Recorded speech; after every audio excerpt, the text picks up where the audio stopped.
এই ছোট ছোট ঘর মাদ্রাসা আল্লাহ রাব্বুল আলামিনের কাছে কত দামি, আল্লাহ রাব্বুল আলামিনের কাছে কত প্রিয়।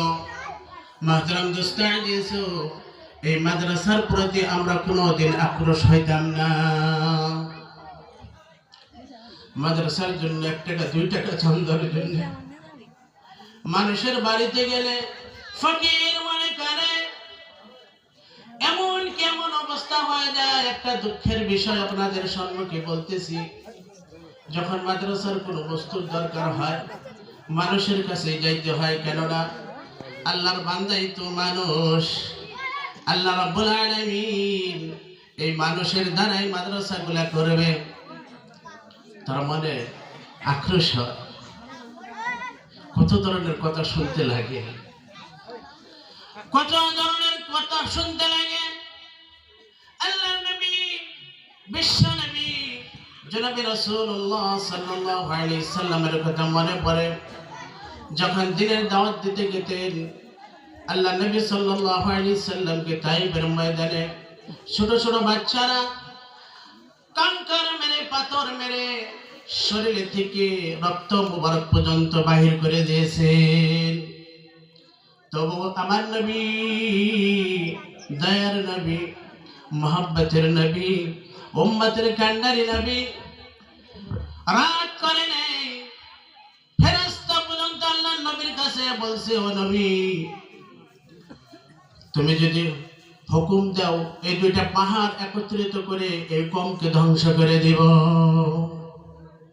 কিন্তু আল্লাহ নবী বলছে, না, এরা বুঝে না। আমি যে আল্লাহ নবী, এরা বুঝে না। যদি বুঝতো তবে তো কাঙ্কর মারতো না, ঠিক কিনা বলেন? আল্লাহ নবী বলে কেউ যদি জানে আল্লাহ নবী, দুনিয়ার এমন কোন মানুষ আছে যে আল্লাহ নবীকে কষ্ট দিবে?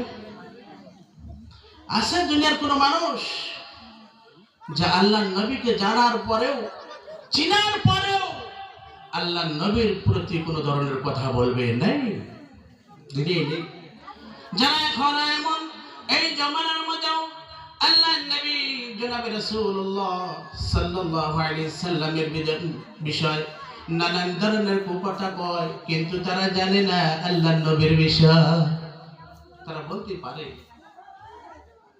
আমার বন্ধুগণ, এই মাদ্রাসার বিষয় আমরা জানি না, এই মাদ্রাসায় কি হয়।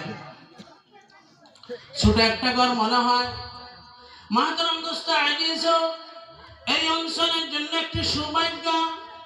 বাগবনী হাফিজি মাদ্রাসা এখন ছোট, আপনারা দেখতেছেন একটা ছোট মাদ্রাসা। এমন একটা সময় আসবে এইখানে বড় মাদ্রাসা আল্লাহ করিয়ে দিবেন, ঠিক কিনা বলেন? জোরে বলবেন মারহাবা, জোরে বলেন মারহাবা। এখন কারি সাহেব মেহনত করতেছে, আমাদের হুজুর মেহনত করতেছে, কিছু সংখ্যক মানুষ তাদের সঙ্গে মেহনত করতেছে, দেখতেছি কিছু যুবক মানুষও মেহনত করতেছে। আমি ওদের জন্য দোয়া করি, যে মুরব্বী, যে যুবকরা এই মাদ্রাসার জন্য মেহনত করতেছে, কিয়ামতের দিন এরাই হবে আল্লাহর নবীর মেহমান। সুবহানাল্লাহ বলবেন না? মুহতারাম দোস্ত আজিজ, একজন মানুষ যদি কোনো মেহমান কোনো মানুষের বাড়িতে আসে, তাদেরকে কোনো খারাপ জায়গার মধ্যে বসতে দেয় না, যায় বাইরে বাংলার মধ্যে বসতে দেয় না। ভালো একজন মেহমান আসলে তার জন্য ভালো একটা ঘর আছে, তার জন্য ভালো খানা আছে, তার জন্য শোয়ার জন্য ভালো ব্যবস্থা আছে।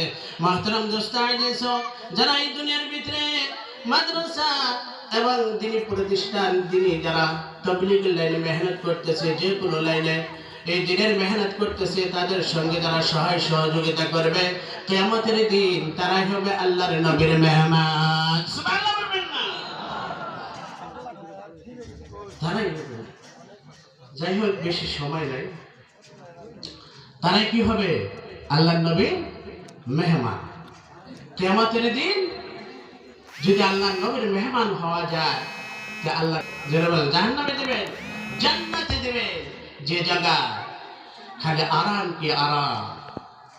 সেই জন্য আমরা কি করি? উলামাদেরকে মহব্বত করি, ছাত্রদেরকে মহব্বত করি। মুহতারাম দোস্ত আজিজ, আপনাদের জন্য তো একটি আরেকটা সৌভাগ্য, এই কথা বলে আমি শেষ করতেছি। যে যে রাস্তা দিয়ে নবীর মেহমান